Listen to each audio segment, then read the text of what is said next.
اپنا ایک آزاد ملک بنا کر رہنا ہے.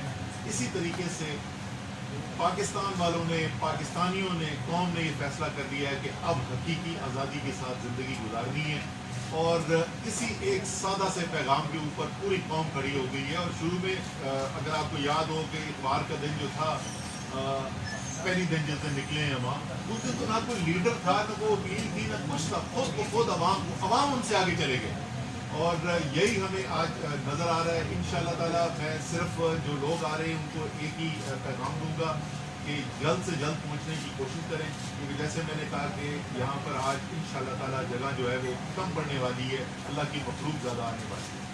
دوسری چیز اس کا میں ذکر کروں گا، آج میں اخبار دیکھ رہا تھا جی، بڑا گلہ ہمیں سننے کو ملا اس کے اندر کہ سی پیک جو ہے وہ سست روی کا شکار ہو گیا، اور اب جو ہے وہ بڑی تیزی سے اس کے اوپر کام کریں گے. تو تھوڑا سا میں بالکل ایک آدھ منٹ کے اندر یہ بتا دوں کہ حقیقت کیا ہے، اس کے بعد میں زیادہ بڑا سوال پوچھتا ہوں اسی سے جڑا ہوا. حقیقت یہ ہے کہ ہزاروں میگا واٹ کے بجلی کے کارخانے مکمل کیے گئے سی پیک کے تحت تحریک انصاف کی حکومت میں، عمران خان کی حکومت میں. جو بجلی کی ترسیل کا کوئی بھی منصوبہ نہیں لگا تھا، یعنی آپ لگائے چلے جا رہے تھے بجلی کے کارخانے جس کے اوپر بجلی آپ لے سکیں یا نہ لے سکیں، عوام نے اس کا پیسہ ادا کرنا تھا، لیکن اس بجلی کو ترسیل جو کرنی ہے اور لوگوں تک لے جانا ہے جو خرید سکے، اس کا کوئی انتظام نہیں تھا. وہ منصوبہ بنایا گیا، مکمل کیا گیا.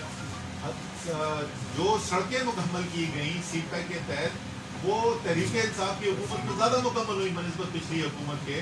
اور جو خاص طور پہ مغربی راہداری کے اوپر جو کام شروع ہوا، جو خود اپنے وسائل سے پی ایچ ڈی پی سے حکومت پاکستان نے شروع کیا، حقیقی راہداری جو سی پیک اکنامک کوریڈور، وہ معاشی راہداری ہے کیا اگر گوادر کو وہ چین سے جوڑتی نہیں ہے؟